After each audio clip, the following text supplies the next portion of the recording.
¿Qué tal? Buenas noches, ¿cómo les va? Espero que todos me puedan escuchar. Estamos esperando a Horacio que se está conectando, así que vamos a guardar unos minutitos. Eh, a ver si ahí lo podemos conectar a Horacio.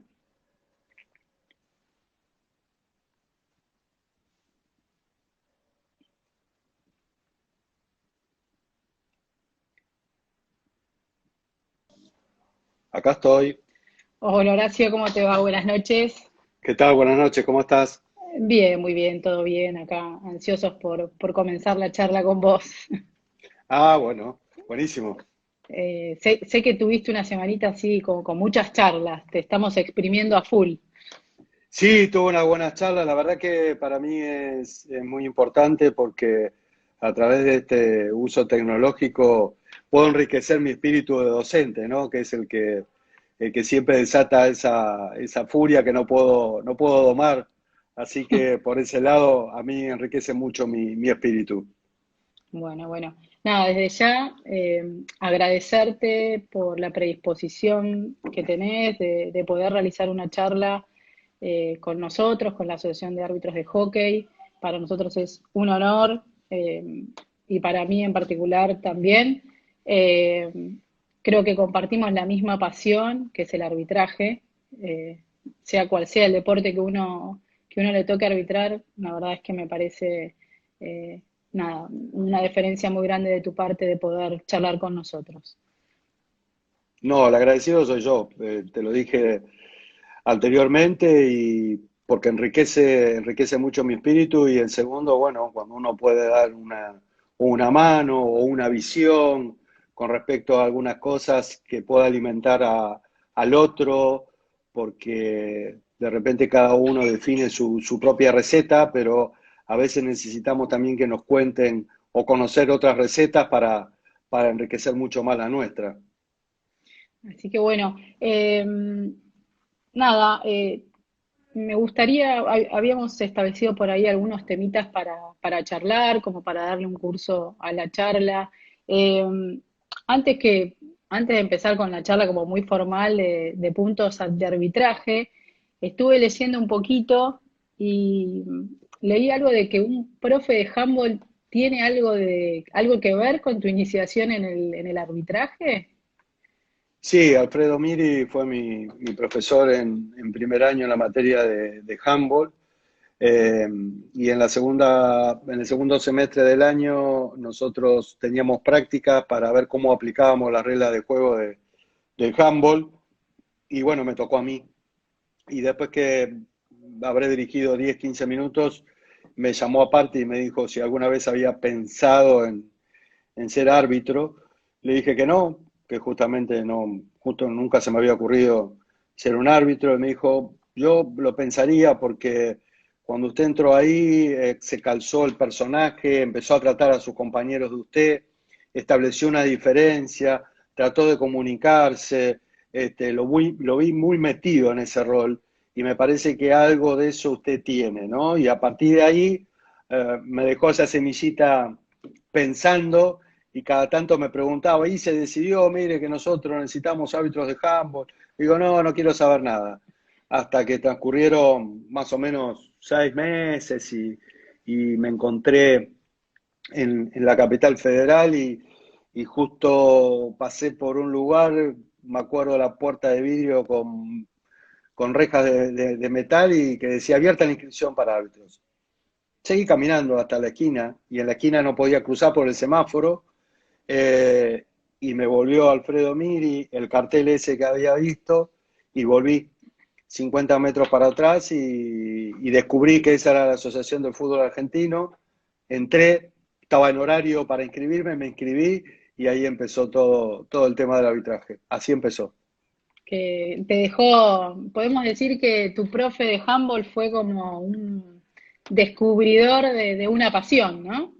Sí, viste que muchas veces uno cree que las cosas ocurren accidentalmente en la vida, yo no creo, por algo ocurren, a veces no tenemos la respuesta inmediata por qué nos ocurre vivir determinadas cuestiones, pero sí, él fue el que abrió de alguna manera en mi cabeza la posibilidad de convertirme en un árbitro, y en este caso en un árbitro de fútbol, no de handball, porque en el fondo él quería que fuera un árbitro de handball. Eh, pero rápidamente cuando empecé a estudiar en el arbitraje me di cuenta que antes de acostarme y cuando me levantaba a la mañana vivía pensando en el arbitraje y recién tenía 7 días estudiando. Así que ahí digo, bueno, qué me picó? ¿Qué bichito me picó? Esta motivación que se empezó a despertar por el arbitraje? Creo que reunía, por otro lado, alguna potencialidad que traía mi personalidad, que era, por un lado, el rol docente, por eso estudiaba ser profesor de educación física y está vinculado con el arbitraje; por el otro lado, emparentado con la justicia, porque antes de ser profesor estuve muchos años en mi secundaria lidiando en querer ser fiscal de la nación, así que quería estudiar abogacía por ese lado y la vinculación al deporte. Me parece que esos tres pilares fueron fundamentales y ahí me di cuenta y descubrí por qué el arbitraje se había despertado con tanta pasión. Un combo perfecto, digamos, que fuiste Explosivo. descubriendo, y sí, sumamente explosivo.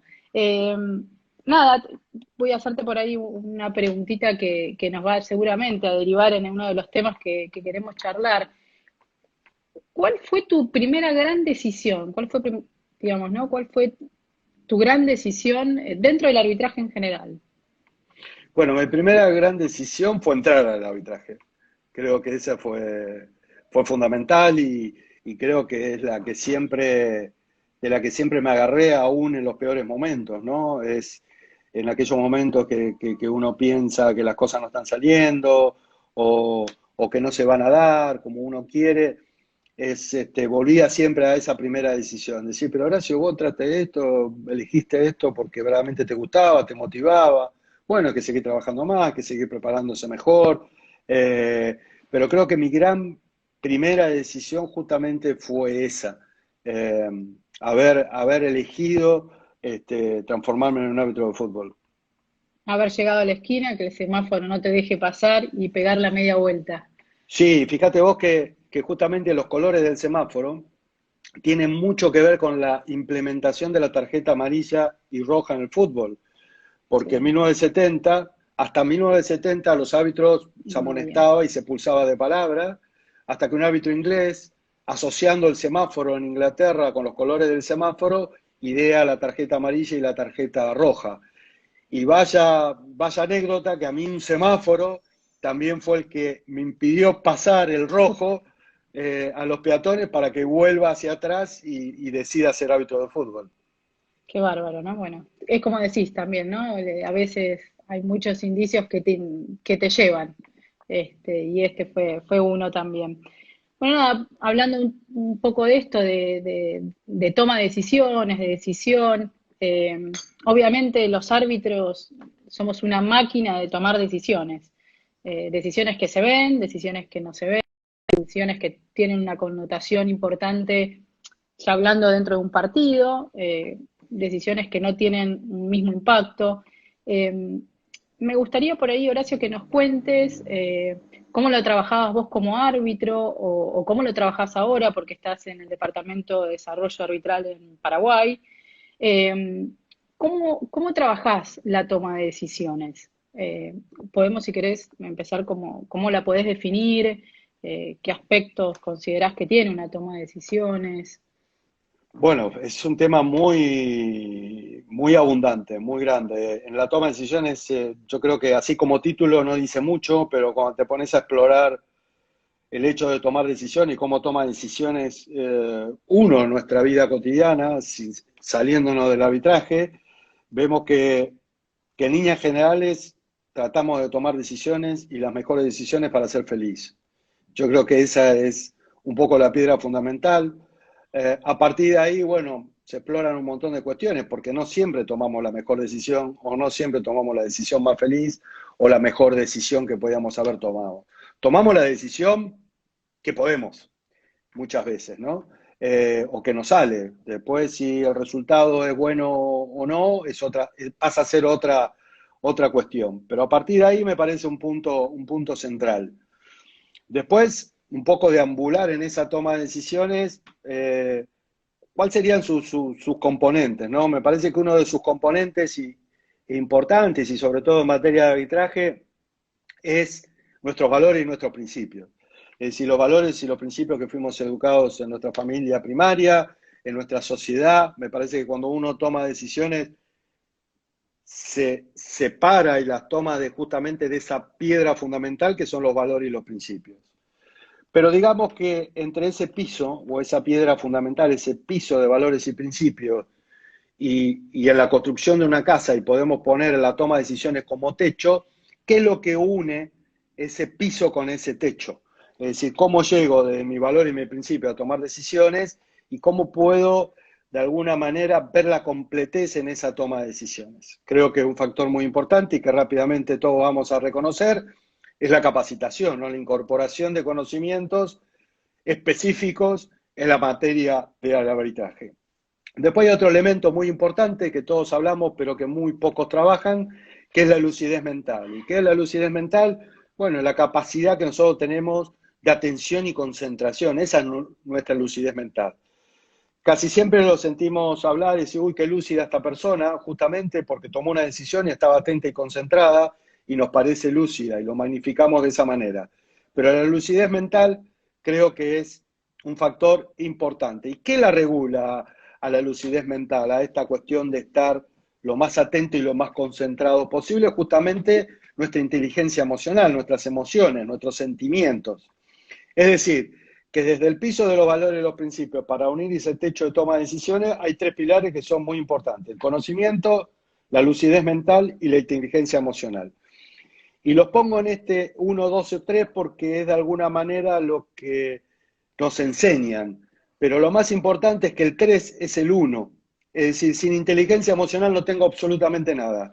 Por más conocimientos que tenga, no me va a servir porque mis emociones están influyendo en la lucidez mental, es decir, mi graduación de atención y concentración baja porque no puedo controlar mis emociones, e indudablemente ese conocimiento queda encerrado en un cajoncito, no lo puedo expresar de la mejor manera a la cual fui preparado. Por eso es muy importante en la toma de decisiones ser muy conscientes de ese trabajo que tenemos y sobre todo en la vida cotidiana, ¿no? Pero Sí. sobre todo en el arbitraje, que tiene otros factores y otros componentes, trabajar muchísimo la inteligencia emocional porque eso nos va a dar una mejor lucidez mental, y teniendo esos dos elementos o esos dos pilares bien trabajados y bien desarrollados, nos va a permitir a poder mostrar todo el conocimiento que tenemos.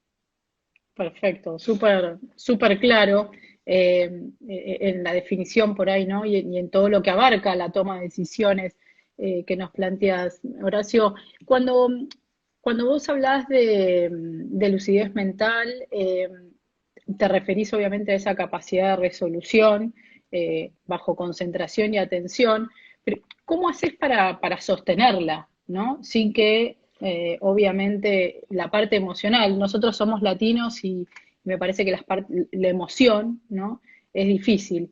Me imagino que ahora está, digamos, no es que esté de moda, pero se habla mucho de la inteligencia emocional, eh, se, se tiene conocimiento de lo que significa la inteligencia emocional, pero imagino que hace un par de años atrás, cuando vos comenzaste con todo esto, no era un tema muy en el día a día, ¿no? Digamos, en lo que es la carrera del árbitro. ¿Cómo lograste vos poder empezar a trabajar esto como árbitro, ¿no? Sí, dijiste algo muy, muy, muy importante, ¿no? La inteligencia emocional. Es decir, es algo que yo ya vislumbraba con el tiempo, ¿no? Creo que cuando Goleman sacaba su primer libro, yo ya lo estaba leyendo porque creía y estaba convencido que eso era lo que me faltaba para completar y sentir que la calidad de toma de decisiones en mi persona era más importante. Pero no dentro de un campo de juego, sino fuera de un campo de juego, que después se iba a traslucir en un campo de juego. Es algo que indudablemente no está dentro de un marco social, no está mucho tampoco trabajado en nuestro plano familiar, pero la inteligencia emocional es muy importante. Hoy no sé si, no creo que esté de moda, pero lo que hace es que se sepa mucho más y sabemos que es un factor muy importante y que nos puede condicionar, ¿no? El miedo, la presión, la ansiedad, la ira. Hay muchas emociones que indudablemente nos tocan muy de cerca en el arbitraje y en nuestra vida, porque también a don Pedro cuando va a trabajar o doña Rosa cuando sale a hacer los mandados, viven situaciones muy parecidas y muy similares a las que vive un árbitro de fútbol. Nada más que el árbitro de fútbol o el árbitro en cualquier deporte tiene algunas cuestiones específicas que delinear, pero creo que todo esto tiene que ver con nuestra presión. Y nuestra presión, la presión es propia. Nosotros podemos decir, jugar con 50.000 personas que te presionan, o los jugadores que a veces se ven frustrados o quieren cumplir sus objetivos y te tiran la presión a vos, y estoy presionado. Comúnmente nosotros decimos, mal decimos, creo yo, estamos presionados. No, no. La presión es propia. Que tenemos una cantidad de cataratas de estímulos que atentan contra nuestra presión, montones, miles, millones. Pero los encargados de manejar ese relojito de presión somos nosotros, nada más que nosotros. Nadie lo va a hacer por nosotros. Entonces, a partir de ahí es como digo, y bueno, ¿y cómo hago para manejar este reloj? ¿Cómo me preparo para tomar decisiones? ¿Cómo me preparo en la previa de un partido? ¿Cómo me preparo en un post partido? ¿Cómo limpio mis emociones en mi cabeza? Porque dentro de 7 días tengo un partido, o dentro de 3 días tengo otro partido. Y bueno, esa es una cuestión que hay que trabajar muy profundamente. A mí me parece que las reglas de juego en cada uno de los deportes en una lista de prioridades están muy lejos de ser lo más importante. Ya ese sistema ha caducado, hay que saberlas nada más y llevarlas, estar más trabajando frecuentemente en la interpretación, en la práctica, en el partido, en simular situaciones. Nosotros con los árbitros en Paraguay trabajamos con sparring, tenemos equipos de fútbol que indudablemente representan lo que sería un partido el fin de semana, y nosotros ahí trabajamos distintos componentes de posicionamiento, de nuestras propias tácticas y estrategias que las tenemos como las tiene el deporte en sí, muchísimo análisis de video. Es decir, a los árbitros ya no podés hablar hoy, y sobre todo los árbitros de ley, vamos a hablar de la regla 5 del árbitro. No, no, análisis video, meterle un montón de jugadas que tengan que ver con esa regla y que él pueda interpretar y te pueda decir qué decisión técnica y disciplinaria hay que tomar, y después que tome esa decisión, cómo fundamenta esas consideraciones técnicas a través de nuestro vocabulario, que justamente es técnico y que tiene consideraciones técnicas a la hora de fundamentar una decisión. Me parece que en líneas generales, rápidamente, lo que es específico del arbitraje, hoy hay que trabajarlo con esa profundidad y desde ese lugar.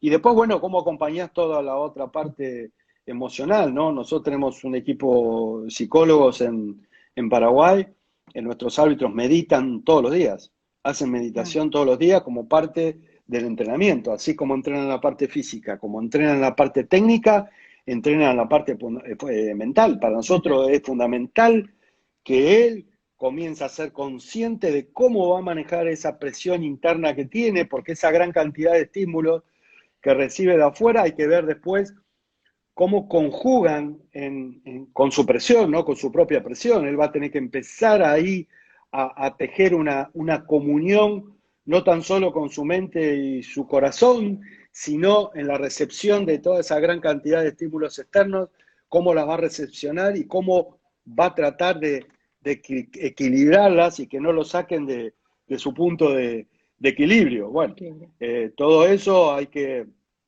trabajarlo, hay que entrenarlo constantemente. Me parece que hoy, sobre todo en materia de arbitraje, ese es un punto esencial, esencial. No, yo creo que hay que depositar mucho, no solamente trabajo, sino mucho tiempo en esa línea, porque eso nos ha traído grandes satisfacciones. Vemos que los árbitros mejoran, pero no como árbitros, mejoran como personas, y si mejoran como personas, van a mejorar como árbitros. Me parece que tener esa integralidad dentro del arbitraje hace potenciar mucho más su rendimiento, y después cómo todo esto se transcribe en la comunicación, ¿no? En la comunicación que va a tener, en definitiva, el árbitro dentro de un campo de juego, en la comunicación que va a tener con el mundo de los medios, en la comunicación que va a tener con los dirigentes, en la comunicación que va a tener con los hinchas. Me parece que un árbitro, y ya estaríamos dentro de, hablando un poco de liderazgo, hoy debe ser debe tener un perfil de maestro, debe tener un perfil de psicólogo y detectar eso rápidamente, porque vos estás dirigiendo una cantidad de personas que a la vez son distintas una de las otras. ¿Y cómo te vas a comunicar con cada uno de ellos? Y te vas a comunicar de manera distinta, porque no todos recepcionan de la misma manera, no todos hablan en la misma frecuencia y no todos manejan los mismos códigos de comunicación. Entonces el árbitro tiene que recrear mucho esa habilidad, pero no se recrea para afuera, primero la tiene que recrear en sí mismo, en su persona. Cómo mejorar todos estos componentes para que después lo pueda hacer con los demás. Súper claro. Bueno, nada, es como decís vos, ¿no? El título no dice nada, ¿no? Son 3 palabras que dice toma de decisiones y tiene un bagaje de conocimiento, inteligencia emocional, de lucidez mental, de trabajo, como un gran disparador de muchas cosas. La toma de decisiones se incorpora también, ¿no? Sí, Eh, yo creo que dentro, perdóname que te interrumpa, no, Mariana, por pero favor. hay un elemento muy, muy importante, ¿no? Que nos pasa a los hábitos y le pasa a la mayoría de las personas. Que cuando comenzamos a recibir esta catarata de estímulos externos y vemos que nuestra olla de presión comienza a rebalsar y no podemos sacar esa presión, pasamos a un terreno que es muy dificultoso, que es la preocupación.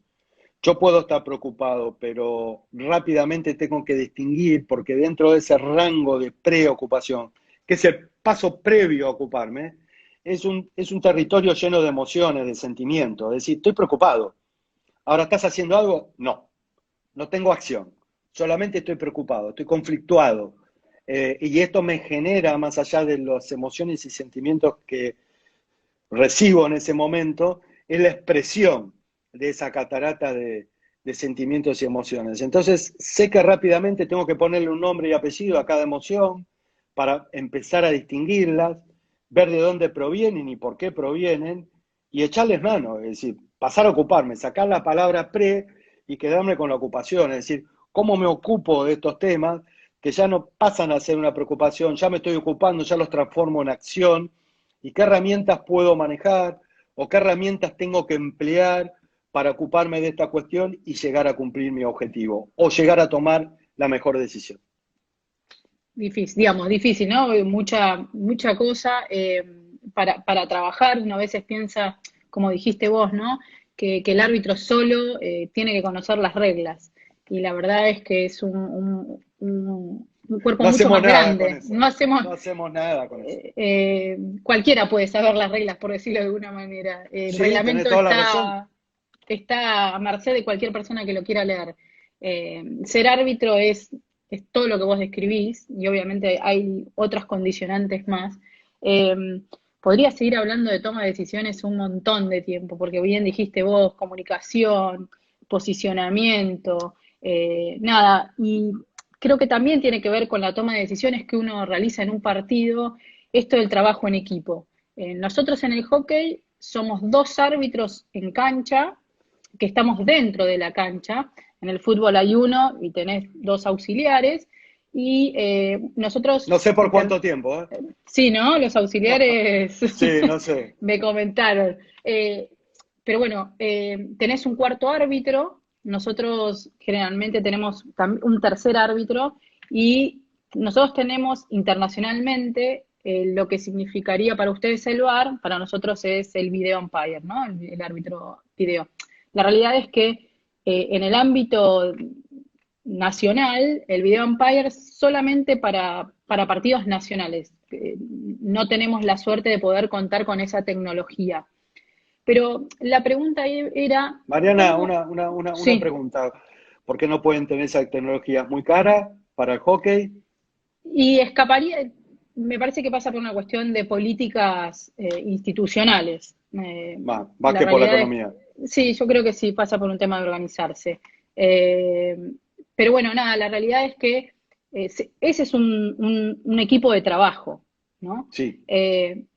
Y la pregunta que te quiero hacer va referida, obviamente, a tu situación más famosa, por lo menos internacionalmente, fue esa decisión que vos tomaste, eh, que sabemos, porque te hemos escuchado, que vos no la viste, que fue la de expulsar a Zinedine Zidane en la final de Alemania. Digo, ¿cómo te basaste, digamos, obviamente fue trabajo en equipo, pero cómo solucionaste esa situación en tu trabajo de equipo?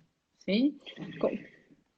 Bueno, yo creo que ahí hay dos componentes muy importantes. No es lo mismo trabajar en equipo que ser un grupo. Son dos cosas totalmente distintas, ser un grupo de trabajo o un equipo de trabajo. Perdón que te interrumpa. Aparte quiero aclarar que vos estabas con dos argentinos, pero el cuarto era español, más allá de que hablara Sí, castellano, digo sí. por también la afinidad, ¿no? Que me Sí, parece yo como creo más que complejo.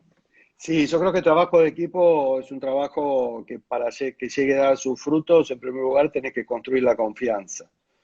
La confianza no se construye de un día para el otro, lleva tiempo. Y todos los hábitos que fuimos al Mundial de Alemania en el 2006, veníamos trabajando internacionalmente 4 años antes. Fuimos preseleccionados con 4 años de anticipación. Todos los proyectos arbitrales para el Mundial de 2006 fueron seleccionados en el 2003 y se pusieron a trabajar para tal objetivo. A partir de ahí, todos los árbitros que fuimos al Mundial de 2006 teníamos en esos 3 años trabajados distintos workshops, distintos centros de entrenamiento, todos juntos, distintas competiciones, distintos mundiales juveniles, distintos partidos de eliminatoria. Es decir, teníamos un engranaje muy importante y es cuando es el primer mundial donde aparece la figura del equipo de un país. Es decir, de que el árbitro y los asistentes sean del mismo país e inclusive el árbitro tuviera la oportunidad de estar en esa selección de asistentes. Eh, por supuesto que no había una amplitud, no, yo quiero ir con fulano, mengano, no. No, seguro. De una lista que vos tenías, de 5 o 6 no más, vos elegías dos y dos de suplente, dos titulares y dos suplentes. Es decir, que en el proceso antes de llegar a Mundial, yo trabajaba con 4 asistentes, tanto en el ámbito local, continental o en el seno de la FIFA. Es decir, jugaba con esos 4 asistentes, porque a partir de ahí teníamos que construir la confianza y ver cómo sentíamos, cómo pensábamos, cómo veíamos el arbitraje, qué quería hacer cada uno de nosotros en un mundial, porque de repente vos decís, bueno, me designan a un mundial, bueno, listo, ya estoy, porque me consideraron que estaba bien y bueno, me darán algún partido y dirigiré y trataré de hacerlo lo mejor posible. Esa respuesta es incompleta.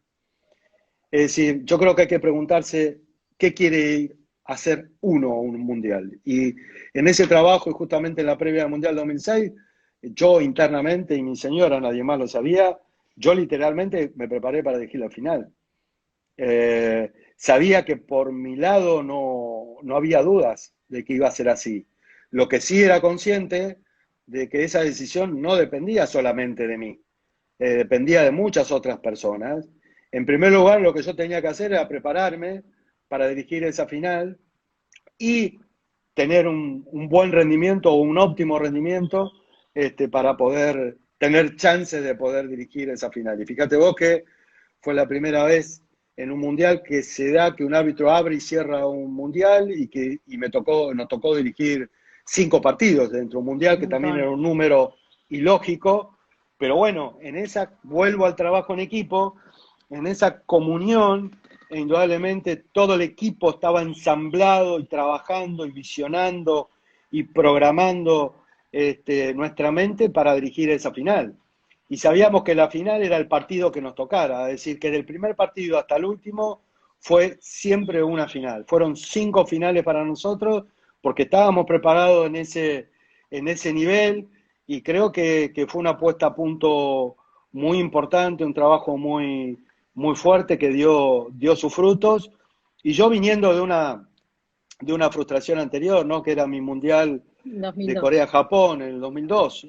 Pero esa frustración a mí me permitió indudablemente ver la parte positiva, de preguntarme qué quería ir a hacer un mundial, hasta el mundial de Corea y Japón. no me lo preguntaba. A esa altura del Mundial de Corea y Japón yo creía que estaba listo para ir a un Mundial. Después me di cuenta en el 2006 que no estaba tan listo como creía. Uno siempre cree que está listo, Sí. pero hasta que salís a la cancha y te das cuenta que no estás del todo listo, ¿no? Y escuchame, nunca me dan el clásico. ¿Por qué no juego el clásico? Si yo estoy listo para jugar el clásico. Y bueno, después cuando te toca y lo jugás, te das cuenta que cuando pensabas que estabas listo, verdaderamente no lo estabas. Eh, bueno, buenísimo. La verdad es que cuando, en el momento en que sucedió, por ahí uno tiene un análisis más, el que sucedió este evento, ¿no? De que vos decías de la expulsión de Zinedine Zidane. Obviamente el trabajo en Ah, equipo pero se notó. me No, fui no por pasa la nada. rama. No, no, no, no, pará que me No, fui por la no. rama y no te conté la cocina Sí, de esa eso te jugada, iba a preguntar. ¿Cuál que es fue muy, la situación? Porque yo la escuché, pero bueno, me parece como muy interesante, muy jugosa por todo esto que hablamos, ¿no? Del trabajo en equipo, sobre todo de la confianza, porque sí, fuiste ciego. sí, fui ciego y yo creo que es muy importante a la hora de planificar no solamente el partido final, sino cualquier partido, de tener, imaginar varios escenarios, ¿no? De tener un plan A, de tener un plan B, de tener un plan C. El plan A soy yo. El plan B son mis asistentes. El plan C es el cuarto y ahí paramos. Tenemos tres planes. Ahora, si juntamos esos tres planes, indudablemente vamos a tener mejor resultado. Acá no es una cuestión de quién domina o quién manda en un campo de juego, si es el asistente, si es el árbitro o el cuarto, sino de potenciar todos nuestros campos visuales, nuestra concentración, nuestra atención a la hora de tomar la mejor decisión. En la jugada específicamente de la expulsión de Zidane, se produce esa acción yendo el juego hacia el área adversaria, todos corriendo hacia el área adversaria, tres cuartos de campo más o menos, y de espaldas a lo que estaba aconteciendo entre Zidane y Materazzi.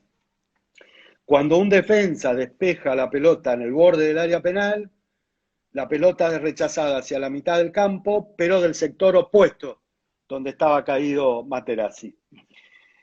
Yo ahí procedo a detener el juego. Recuerdo que rápidamente ese era un mundial que se empezaban a usar los intercomunicadores, era la primera vez.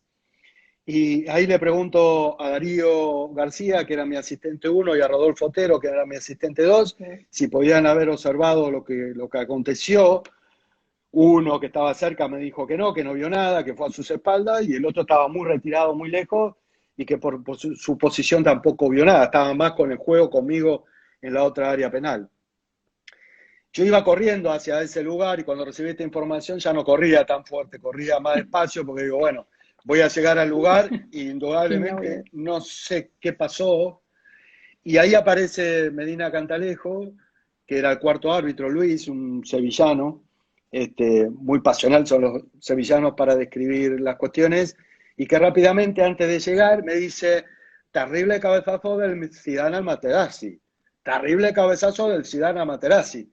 Entonces yo le digo, bueno Luis, tranquilo, explícame cómo fue, porque un cabezazo puede tener muchas variantes, si le apoyó la cabeza, si le tiró cabezazo, y yo le iba dando algunos detalles y algunos menús para que él pudiera colocar esa información en alguno de estos estantes y me dice, pero oye coño, cuando lo vea en el vídeo del hotel no lo va a poder creer. Cuando me dijo eso dije, bueno, ya está. bingo, roja, más grande que el estadio de Berlín. Eh, entonces yo llegué a ese lugar con esa información.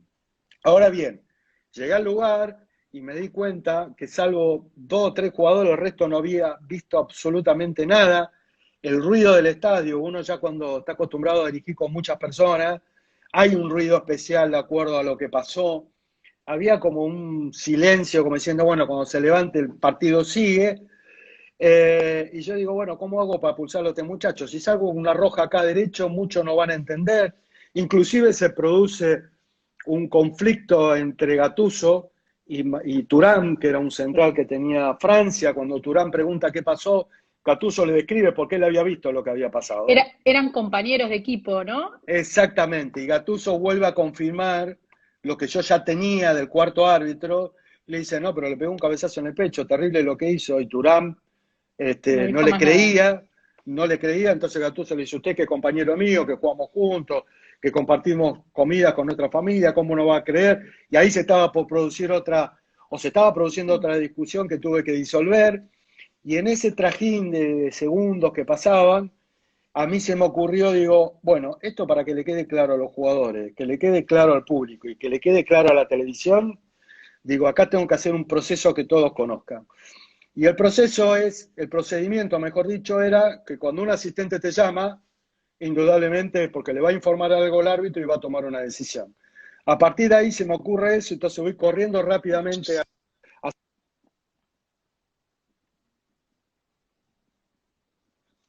y yo sabía que él no sabía nada. ¿Eh? Entonces lo que hice fue acercarme y decirle, miré el reloj y le dije, faltan 10 minutos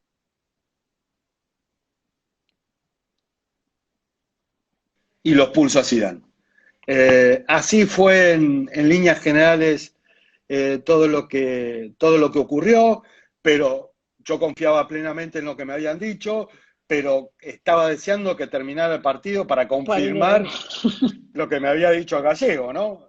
Yo lo creía, lo quería, lo quiero y le creía mucho y le sigo creyendo, pero hasta que un árbitro no ve lo que pasó, yo sabía que había habido un cabezazo, pero no podía imaginar la magnitud de ese cabezazo. Sabía que había sido terrible por la descripción de Luis, pero quería verlo. Y tuve la suerte que cuando terminó tiempo suplementario, la expulsión de Zidane se produce 10 minutos antes de terminar el segundo suplementario, y antes de pasar a la tanda de penales, rápidamente baja el director de árbitro de la FIFA y me dije, quédate tranquilo, se ve claramente en la televisión el cabezazo, 10 puntos, y me sacó esa preocupación que...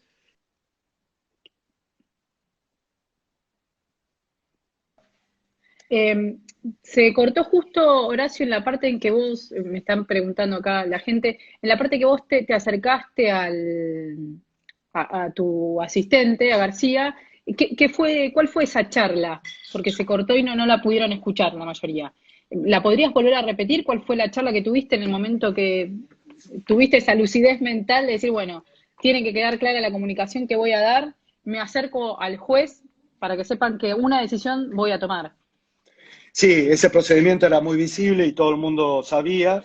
Entonces, cuando llego a Darío García, miro el reloj y le digo, faltan 10 minutos, te quiero concentrado, me doy media vuelta y lo voy a buscar a Zidane y lo expulso.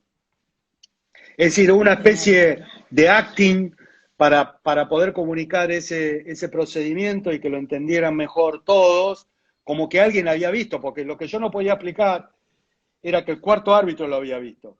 Claro. Y como el cuarto está a la mitad de la cancha y para que no se malentendiera y perdiera peso esa decisión, digo, no, si el asistente que estaba cerca de la jugada es el que me notifica de esta decisión, todos van a entender mucho mejor por qué se va Zidane expulsado. Eso en el presente, en ese momento, porque rápidamente después con la televisión todo el mundo descubrió, Quedó, quedó claro por qué se iba expulsado.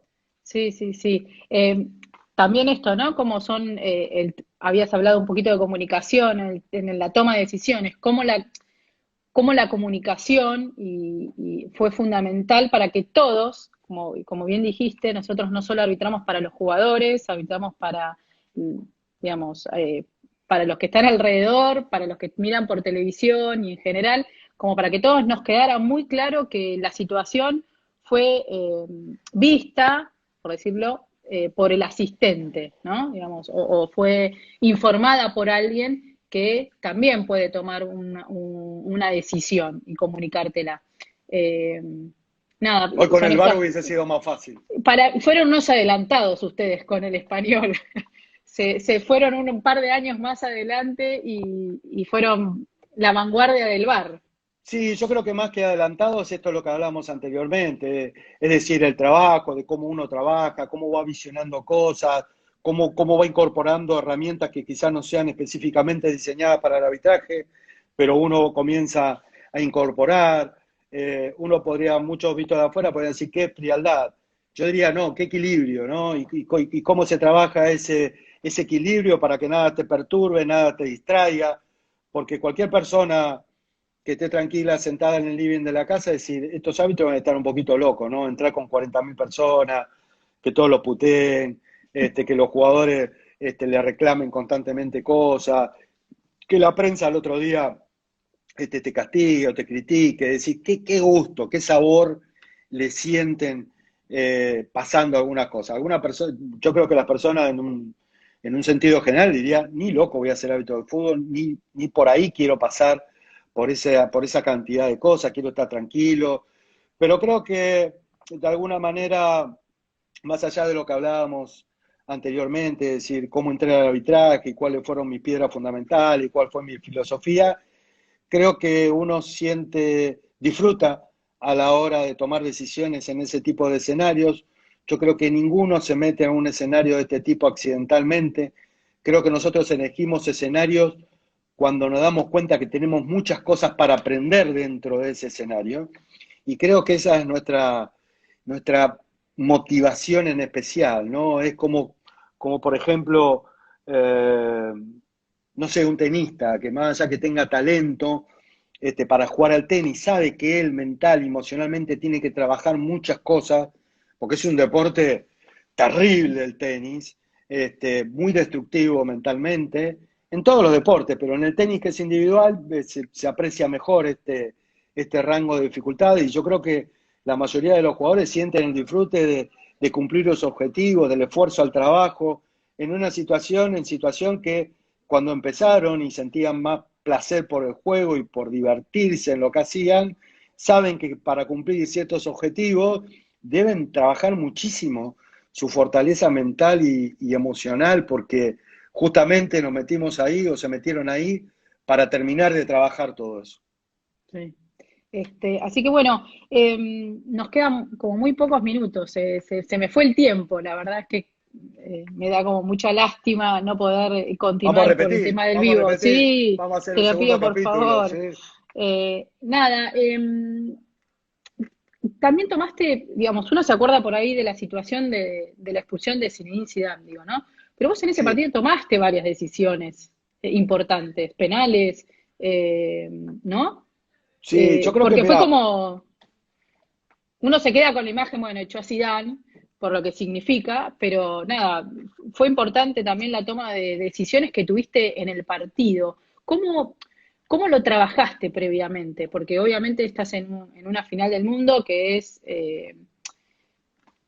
profesionalmente es tu objetivo, creo que es el objetivo que cualquier árbitro, o la utopía, el sueño, el objetivo, dependiendo la carrera de cada árbitro, a donde quiere llegar. ¿Cómo preparaste ese partido en particular?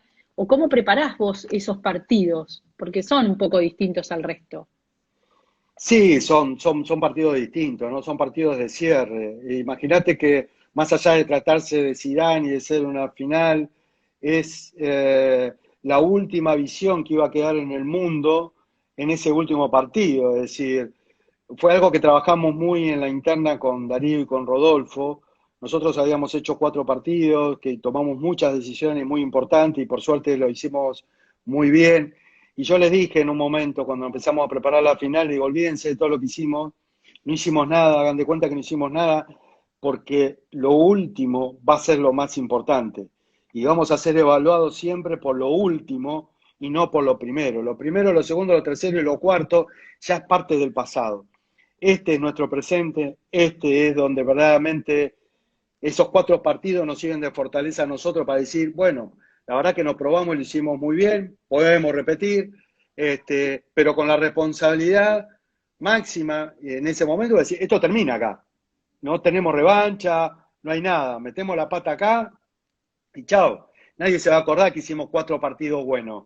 Todos nos van a jugar a partir de este partido que es el último. Así que en eso fui, quizás hasta suene muy duro, pero traté de ser duro conmigo mismo y con ellos también, de llevarlos para ese lugar, ¿no? De volver a empezar.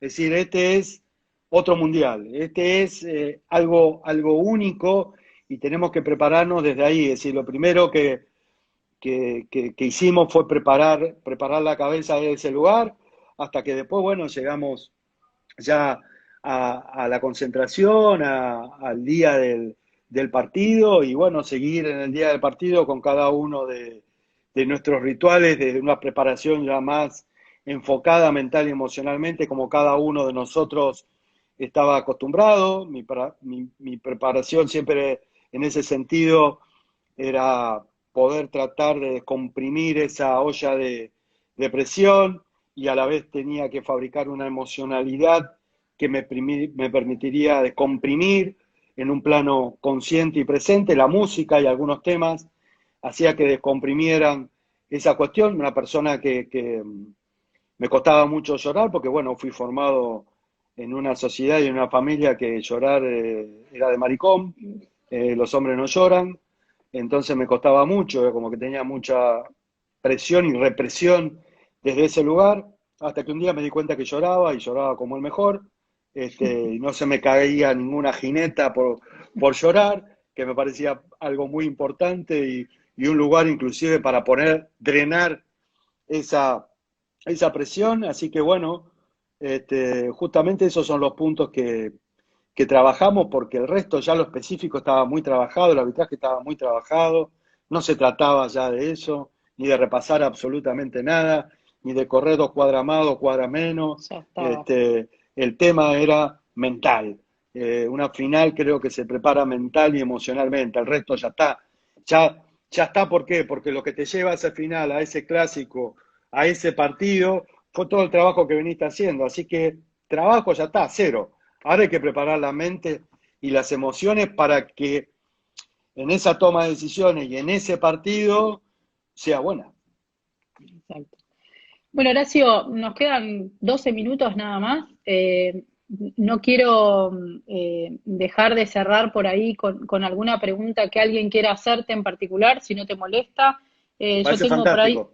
un par de preguntitas que me hicieron algunos de los chicos que son árbitros, eh, Sí. que me preguntaron, espera que las tengo anotadas para no quedar mal, eh, ¿cuál fue la peor situación que viviste adentro y afuera de una cancha? Siempre, obviamente, referido a la parte de arbitraje, ¿no? Digamos.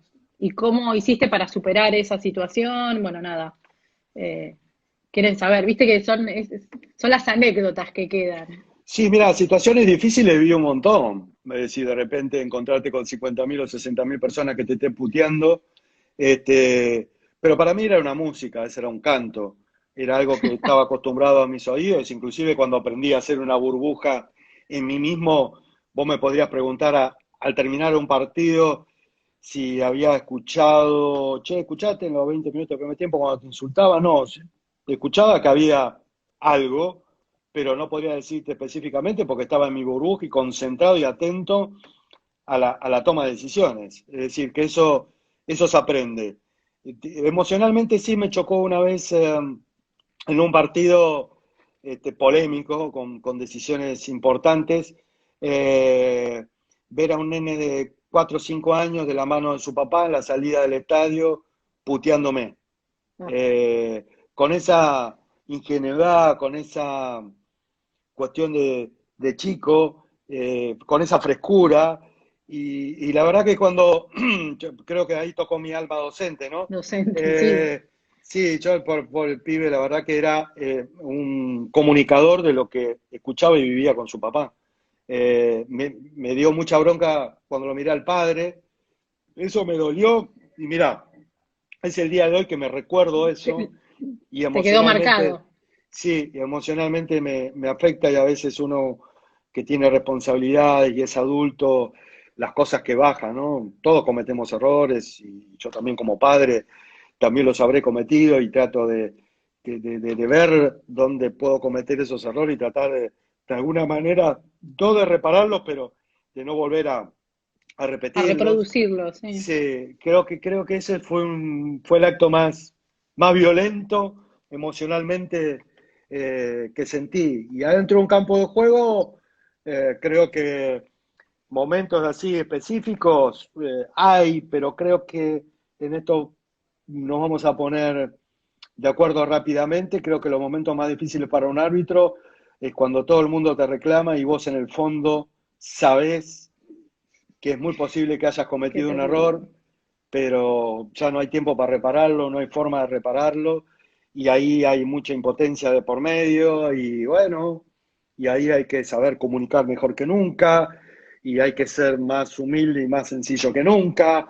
Viste que a veces uno, en pos de no reconocer algo, es como que redobla la apuesta, se pone más violento, más agresivo, acá mando yo, Soberbio, sí. claro, salgan todos de acá, y ese no es el mejor lugar. Me parece que lo más importante, y sobre todo el fútbol, ¿no? Que tiene un nivel de profesionalismo y en ese sentido Muy grande. es muy fuerte. Me parece que tenés que mostrarte como sos, con mucha humildad, con mucha sencillez. Me parece que un líder se impone del lado del respeto, justamente. Es el primero que debe respetar, es el primero que también debe entender que no es el dueño de la verdad, que hay un montón de verdades en un campo de juego, pero que él tiene que llevar adelante su verdad y cómo hacerle entender a los protagonistas que vos vas a llevar esa verdad y cómo la vas a llevar, independientemente de que hayas acertado o no, que eso es el resultado, es otra cuestión. Pero cuando uno va logrando estas cuestiones, sí, los jugadores van a seguir discutiendo, los jugadores van a seguir protestando, pero van a ver que hay un ser humano, que van a poder correr ese disfraz o ese personaje que uno tiene de árbitro y que realmente empiezan a aceptar tus errores también, ¿no? Decir, bueno, se equivocó, te equivocaste, Horacio, y quedó ahí. Eso hay que lograrlo, bueno, pero para Sí, eso se necesita mucho trabajo también. mucho trabajo, es un estatus que se gana uno, ¿no? Dentro de un campo de juego, obviamente después se proyecta. Nada, quiero darle un cierre porque no quiero que se corte. Lamento mucho que sea solamente una hora. Sobre el final hablamos, creo que un bagaje de temas espectacular, el error, el generar esto de respeto, confianza, ¿no? Que a uno después le permite jugar desde otro lugar como árbitro con los propios jugadores, esto es generar empatía, que para mí en lo particular también es muy importante para poder sobrellevar un partido. Horacio, palabras de agradecimiento eternas, aprendizaje constante. eh, Te comprometo en algún momento, cuando vos puedas, obviamente, de poder tener otra charla. Así que bueno, nada, te agradezco millones. Quiero aprovechar también para agradecerle a Jorge Juárez, que fue el intermediario Sí. de esta hermosa charla que tuvimos. Espero que puedas volver pronto a Paraguay, para que sigas trabajando. Y bueno, nada, nos estaremos hablando. Mariana, la verdad que el agradecido soy yo. Como te dije al principio de esta charla, enriquecer mi espíritu docente me hace muy bien. Me gusta hacer esto y más ahora con esta facilidad tecnológica que tenemos, que de poder llegar a mucha gente sin estar presentes físicamente antes de la pandemia y más con la pandemia encima. Así que siempre a disposición.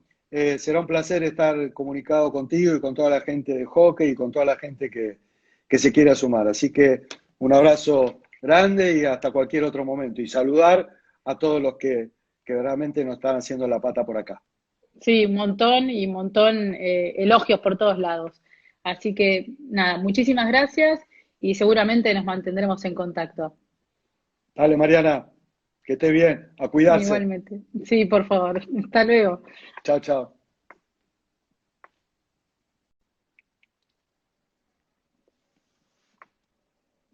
Bueno, desde acá agradecerles a todos por haber compartido con nosotros la charla con Horacio.